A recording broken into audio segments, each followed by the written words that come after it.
Actor എന്ന രീതിയിൽ ഒരു ബെറ്റർമെന്റ് ഉണ്ടാകാൻ വേണ്ടി ഒരു ക്യാരക്ടർ പെർഫോം ചെയ്യാൻ സ്കോപ്പ് ഉണ്ടോന്ന്. ഈ സിനിമ അത്തരത്തിൽ എനിക്കൊരു സേഫ് ഏരിയ ആയിരുന്നു രഞ്ജിത്തിന്റെ ഡയറക്ഷനിൽ. എനിക്ക് പെർഫോം ചെയ്യാൻ നല്ല സ്കോപ്പുള്ളൊരു ക്യാരക്ടറായിട്ട് എനിക്ക് ഫീൽ ചെയ്തു. പിന്നെ സേഫ് ആയിട്ടുള്ളൊരു സബ്ജക്റ്റാണ്. കൊഞ്ചു മറ്റ് ആർട്ടിസ്റ്റുകളും എല്ലാം ഉണ്ട്.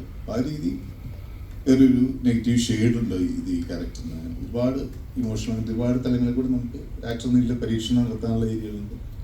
എനിക്ക് വിറ്റമിന് സ്കോപ്പ് ഉണ്ട്. ആ രീതിയിലാണ് സെലക്ട് ചെയ്യുന്നത്. ഇപ്പോൾ വനിതാ പോലീസും കൂടി ഒന്നും ചെയ്യാൻ. ഈ നെഗറ്റീവ് ഷെയ്ഡ്സ് എൻജോയ് ചെയ്യുന്നുണ്ടോ? അത് അതിനെക്കുറിച്ചുകൂടി സ്വാതന്ത്ര്യം കിട്ടുന്ന പോലെ തോന്നുന്നുണ്ടോ? എനിക്കിഷ്ടമാണ് ആക്ച്വലി ചെയ്യാൻ, വളരെ ഇഷ്ടമാണ്. അത് പെർഫോം ചെയ്യാൻ സ്കോപ്പ് കൂടുതൽ അവിടെ മറ്റേ നമുക്ക് കുറച്ച് റെസ്ട്രിക്ഷൻ ഉണ്ടാവും. ഒരു തിയേറ്ററുള്ള ഒരു ഹീറോ എന്നൊക്കെ പറയുമ്പോൾ കുറച്ച് എവിടെയെങ്കിലും നമ്മളെ കിട്ടിയിടേണ്ടി വരും. ചുറ്റുപാടുകളില്ലാതെ നമുക്ക് കൊണ്ടുപോകാമെന്നും പരിധി രക്ഷപ്പെട്ടു പോകാമെന്നും നെഗറ്റീവ് ഷെയ്ഡ്സ്.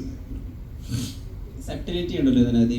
അയാൾക്ക് ഒരു പ്രത്യേക കാര്യത്തിനുള്ള ഒരു ആർത്തി കാണിക്കുന്ന സട്ടിലിറ്റി ഉള്ള ഒരുപാട് പോർഷൻസ് ഉണ്ട്. ഫ്ലാഷ് ബാക്കിലും ഇൻട്രൊഡക്ഷൻ സീൻ തന്നെ അങ്ങനെയാണ്. അപ്പം അവിടെ എന്തായിരുന്നു കമ്മ്യൂണിക്കേഷൻ? എങ്ങനെ ഇയാൾക്ക് ഒരു കാര്യത്തിനുള്ള ഒരു കൊതി എങ്ങനെ കാണിക്കണം, അതെങ്ങനെ കമ്മ്യൂണിക്കേറ്റ് ആവണമെന്നായിരുന്നു ഡിസ്കഷൻ. അപ്പോൾ ഡിനു എഴുതിയിട്ടുള്ള പോലെ തന്നെ ജിത്തുമായിട്ട് നമ്മൾ ഓരോ സീനും നമ്മൾ സംസാരിക്കുമല്ലോ. അപ്പോൾ നമ്മൾ ഇപ്പോൾ ആദ്യം ഈ സീൻ എടുക്കുമ്പോൾ തന്നെ എനിക്ക് സ്റ്റോറിൽ എടുത്തത് ആ സീൻസ് തന്നെ ആയിരുന്നു. എടുത്തപ്പോൾ നമ്മളതിൽ എവിടെയൊക്കെയോ എവിഡൻ്റ് ആയിട്ട് തോന്നും ഇയാൾക്കൊരു ഷെയ്ഡ് ഉണ്ടെന്ന് തോന്നും. അപ്പോൾ അങ്ങനെ പോകണോ ജിത്തു, നമ്മൾ ഒളിച്ചു വെച്ചിട്ട് പിന്നെ റിവീലായാൽ മതി. ജിത്തുവിന് കിട്ടിപ്പോയിക്കോട്ടെ. അപ്പോൾ നമ്മൾ തുടക്കത്തിൽ അങ്ങനെ തന്നെയാണ് ആൻ്റണി എസ്റ്റാബ്ലിഷ് ചെയ്യുന്നതും കൊണ്ടുപോകുന്നതും. അതൊരു ചെറിയൊരു കറപ്ഷൻ്റെ ഏരിയയൊക്കെ ഉണ്ട്.